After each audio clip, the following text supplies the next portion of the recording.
You may have heard that hoarding silver and gold is going to save you for the upcoming crash.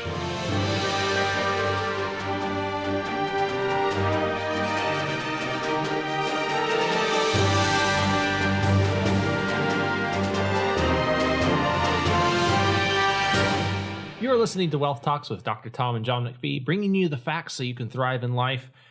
I'm going to start out today with a couple of questions that have come in over the last few weeks. Question number one is from Clint. As I'm preparing my home for the worst case scenario, I'm double checking what important documents I'm keeping in my safe.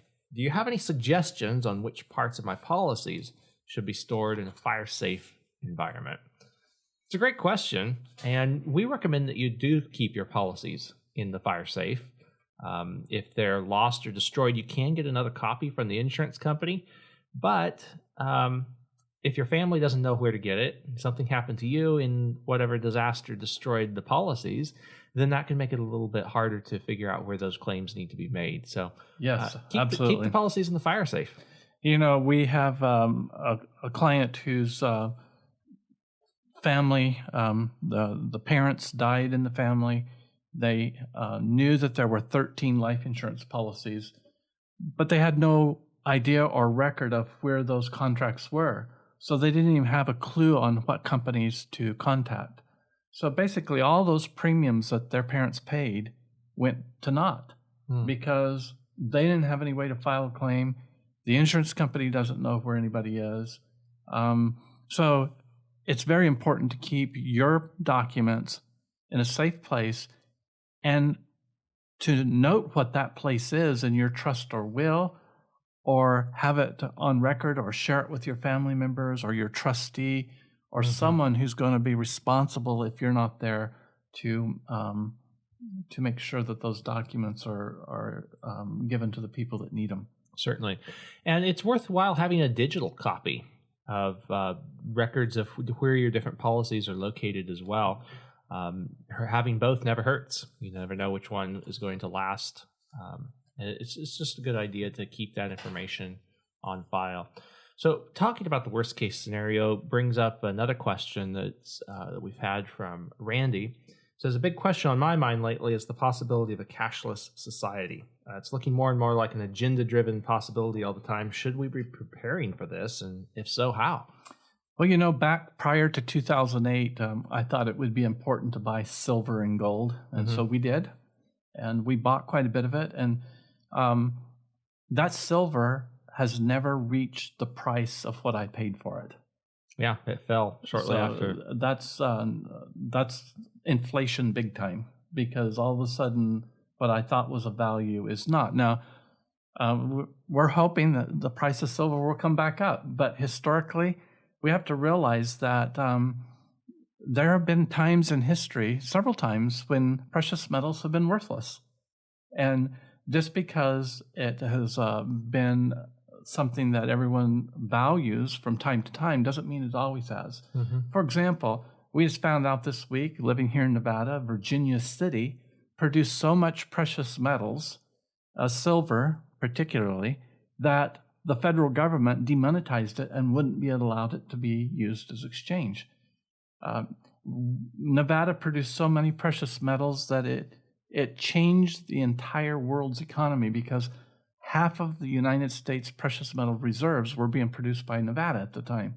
And this was back in the 1870s. Yeah. So there's still several gold mines here. A lot of the nation's gold comes out of Nevada. I think Colorado is another hot spot. But it is, but just the fact that something is valuable today doesn't mean it will be valuable tomorrow. I mean, in King Solomon's time, people thought silver was worthless because it was so common, because so much precious metals were coming into the kingdom that Solomon reigned. So, and then gold, let's talk about that for a second. In 1933, FDR made it illegal to own gold, and people could not own gold until 1971 in this country without facing a $10,000 fine and 10 years in prison. That was the fine for holding the precious metal gold. Wow. That's a long period of time. And the only reason that we came off of that law was the fact that France started exchanging their U.S. dollar reserves for our gold, and it started draining the gold supplies in the United States. And so, it's So that's hoarding. when Nixon took us off the gold standard, then, right? That's when Nixon took us off. It's called the Nixon shock. He closed the gold window, so foreign countries couldn't exchange their worthless U.S. dollars for our gold. And he also froze prices and wages and some other stuff. And it basically caused stagflation, which is where inflation keeps going up and wages keep going down and unemployment goes down and the economy can't produce what it's supposed to. Because governments shouldn't be messing around with our currency. Yeah. So when gold was confiscated, did people get fair market value for their gold, or was it? No, they didn't. The gold was worth $35 an ounce at that time, and the government forced people to sell it to them for $20.67. Okay. An ounce. Now, the only exception to that was jewelry, dental gold, and gold coins that had a U.S. dollar numeration stamped on them. Okay. So you couldn't exchange a gold dollar for more than $1 paper dollar. Okay. So interesting. So precious metals have been confiscated in the past, and that's one element that has to be dealt with in a cashless society is the fact of barter, or owning precious metals or other commodities that can be a store of value. And so oftentimes in an ideal, quote, cashless society, precious metals would be banned. Yes. As well. We know it's happened in the past. The probability that it could happen again is possible. It's always on the table. Some of the other features of a cashless society, there's some good things, some bad things about if cash was banned and we had to do all transactions digitally. One of the positives, we'll go ahead and bring up first, is the fact that it would be easier for government to track down criminal activity. For example, a lot of the terrorists use cash transactions. A lot of the drug cartels are very heavily dependent on cash. So these types of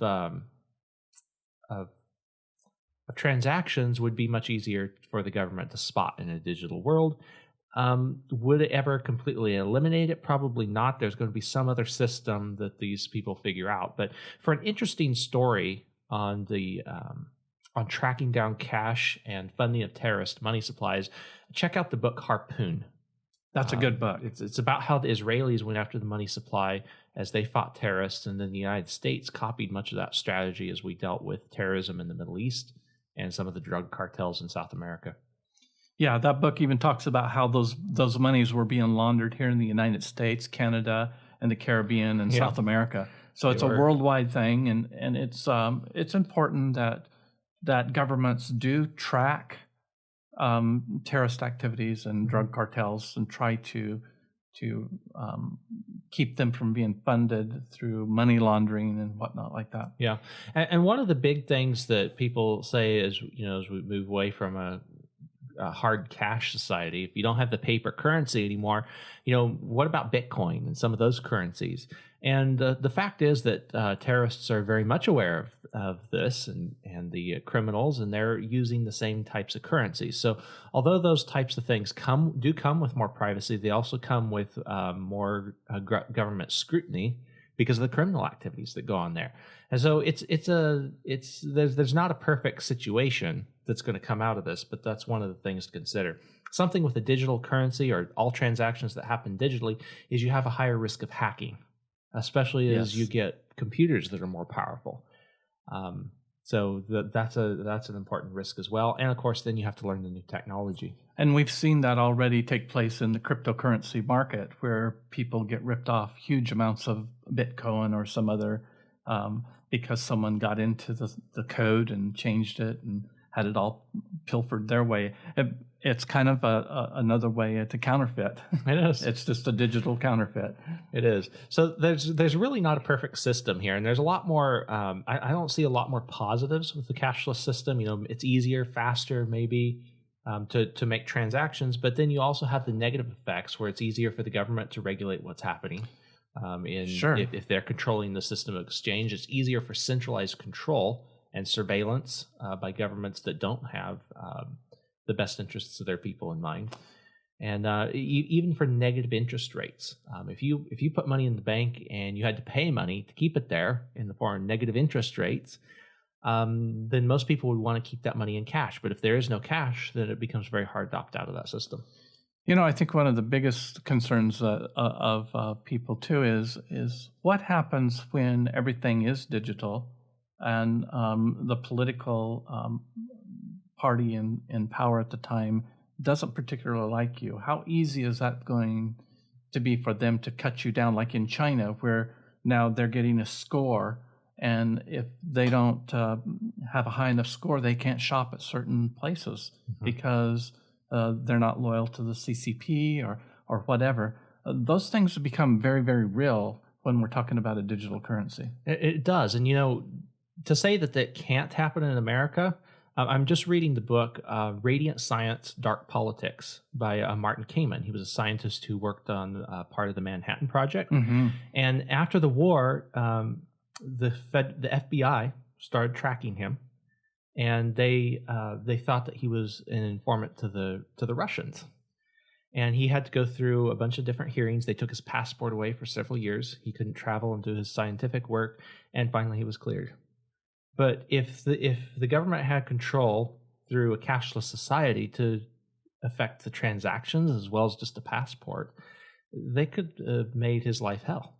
Very much so. Or anyone else like that comes up. Even though he was innocent, it could have made things a lot worse. And so there are some silver linings on this. I don't know that we're really close to a cashless society here in America, because there have been states and several cities. And it's interesting to note that these are actually even liberal-leaning cities and states that have passed laws prohibiting cashless bans. So a business has to accept cash. They cannot only accept credit.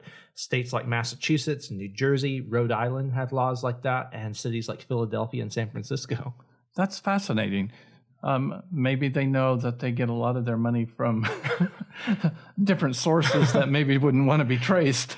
You never know. You don't know what the reasoning is behind that, but to see those states, that would be pushing for the cashless system, it seems like it would, and they actually have bans against it. It seems like there's a little ways to go before that would happen. Very, very fascinating. It's when we look back on our money supply, though, way back to 1913, when Woodrow Wilson set up the Federal Reserve Bank and required that for every dollar printed, there had to be 40% of that held in gold. When we look at the crises that's happened in our country, there is no way that the Federal Reserve has 40% gold reserve for what they're printing and the monetary circulation that they've created since 1913. By some estimates, we've lost 96% of the buying power of the dollar of 1913 today. Wow.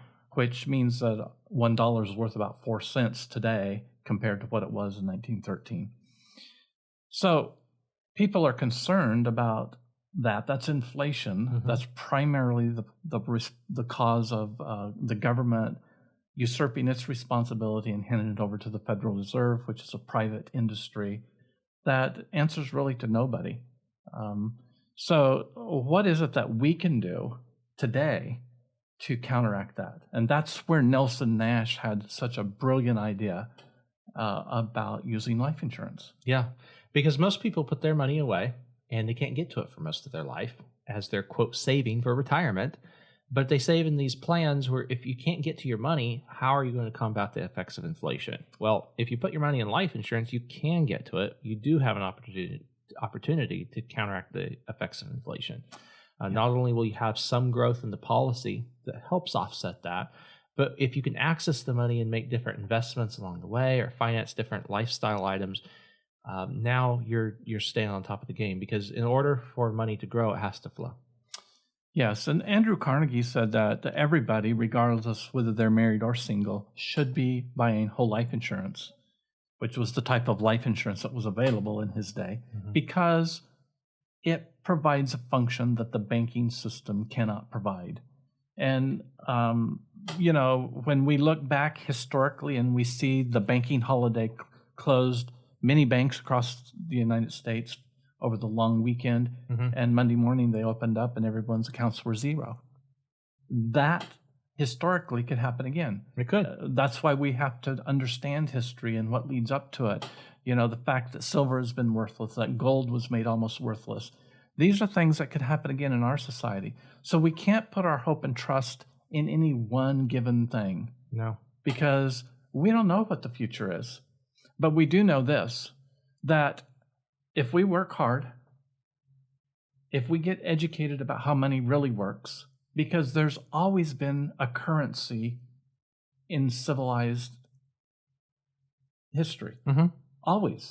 There always has to be an exchange, whether it's beads or whether it's, you know, the sticks that they used in England or whether it's seashells or whatever it is. There has always been a currency because people have to interact in order to survive. That's our nature. We cannot be an island regardless of what Simon and Garfunkel said. You know, We've got to interact with people. And that's what has made this whole quarantine pandemic scare fear tactic so damaging to our society. It has eliminated so much interaction that is necessary to stimulate the economy. Yeah. So what happens, you know, in this type of environment? What if we do go cashless, let's just say, and what happens to the life insurance companies in that situation? Well, life insurance policies are based on contractual law. And so as long as contractual law is still in force, then if we switch to a cashless society, there's going to be a transfer of value to what's in our life insurance policy. It's just going to be whatever currency that's there. And, you know, when Jesus prayed the high priestly prayer in John, he didn't say to God, take them out of the world and keep them from all. No, he said, leave them here in the world. Let's help them live according to the standards they have to live by, but protect them from the evil that this world has. And so we're called as people, as children of God, to live in the world that we're in. And we sometimes can't really control that. America's unique in that we get a vote for who supposedly becomes our representatives in government. Other countries aren't that lucky and never have been. America is a unique experiment, and we should treasure that and make sure we vote so that we are putting people there that represent our values and not somebody else's. That's our unique experience here as Americans. However, regardless of what happens, we know that there's always going to be interaction with people. There's always going to be a currency. And unless contractual law is destroyed in this country, the value that we have in our life insurance policies is going to transfer to the value of whatever currency comes along. Yeah. And the guarantees that we have in life insurance, since it is risk that is pooled together, I think that guarantee is stronger than any guarantee of just hoarding cash or silver or gold or anything like that. Because, you have a guarantee that the money is going to, or that the whatever you put away is going to be there if you can keep it, if you can use it when you go to use it. Yeah. But the guarantees that are in life insurance, obviously that's going to translate as long as contractual law is still around. So, John, let's just take a scenario. Let's say that we hoarded up a lot of gold, and every dollar and every ability to make transactions disappears, and now we're in this cashless society, and we try to get a little bit of our gold out to go down and exchange at the grocery store for our weekly food. What's going to happen? Well, if it's that bad, and you've been watching the news, you probably know what's going to happen with all the rioting that's happening. The looters, the bandits, all the hit on you right there, or they're going to follow you up and find out where the mother lode is. They're going to come and take it. And so we better be prepared. So nothing wrong with if you want to keep gold and silver. I'm not saying that that's a bad thing. Just saying you got to be prepared for the consequences, because not only do humans have to interact, humans have a lower nature. And when things are tight, that lower nature often comes out, as we're seeing demonstrated around many cities today in the United States. Yeah. So we've been talking a little bit of doom and gloom. Hopefully there's a silver lining in there. as we've been talking about, let's talk a little bit more about that silver lining. I think of the song by Melissa Lawson that says, "What if it all goes right?" The first verse says, "What if the road that you're taking is a dead end? What if love leaves you all jaded and broken? What if that limb breaks you're climbing out on? Yeah, what if it all goes wrong?" And then the chorus kicks in, "But what if it all goes right? What if it all works out? What if the stars line up and good luck rains down? What if you chase your dreams and it changes your whole life? Yeah, what if it all goes right?" Well, that makes me think of the lame beggar that was sitting at the temple gate when Peter and John walked by, and he was begging, and Peter looked at him and said, "Silver and gold have I none, but what I give you, get up and walk." Mm-hmm. He gave him back his ability to be productive as a human being so he could provide for himself, his family, and create value for others. And so here's the silver lining in all of this. If you work hard, get yourself educated about how money really works, and I'm not talking about US dollars, gold, or silver here. Mm-hmm. I'm talking about currency, whatever it is, wherever it happens, whatever form it takes. If you respect yourself as well as others and develop a faith which ensures that your future will be better than your today, you will discover what real wealth is, and it will sustain you for eternity. Nice. This ties into the book that you just wrote. It'll be coming. It's by the time this podcast is released, it will be out. How to Build Sustainable Wealth. Subtitle is Fire Your Financial Planner. Financial planners don't tend to talk about these things. I'm sure you realize this. We're talking about the bigger system here. The formula, which is to work plus mutual respect and education multiplied by the faith. You have that creates sustainable wealth. Solomon told us that without a vision, the people perish. And Hosea told us that without a vision, without knowledge, the people perish. Mm-hmm. So we've got to have knowledge, we've got to have faith. And then we have to respect the people that are in our lives and around us, as well as ourselves, enough to get out there and work hard enough to produce the value that other people want to exchange with us. And then regardless of what happens, there is going to be an ability for us to survive. Maybe not at the levels we are today, maybe better than today. Mm-hmm. We don't know the future. Know. But we do know this, having read, some of the stories of the Vietnam prisoners that were tortured by the North Vietnamese, and how they survived. It was because they were interacting between each other, regardless of what the Viet Cong told them to do.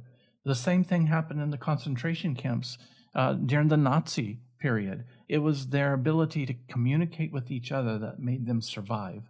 And so we hope that that's not our future. Mm-hmm. But regardless of what our future is, if we work hard, get educated about how money really works, exchange, respect yourself as well as others, and develop a faith which will ensure that your future will be better than your today, you will discover a wealth which will sustain you eternally. Totally. Reminds me of Henry Ford's quote. He says, "The only real security that man can have in this world is a reserve of knowledge, experience, and ability." Yeah. That's this is how you get it. So get a copy of Dad's new book, How to Build Sustainable Wealth. I'll have the link in the podcast resources for this show. It'll be released by the time you're hearing this, and you will enjoy that book. It gives you the tools that you need to thrive and to build wealth in today's economy. You are listening to Wealth Talks, where we bring you the facts so you can thrive in life. Have a wonderful week.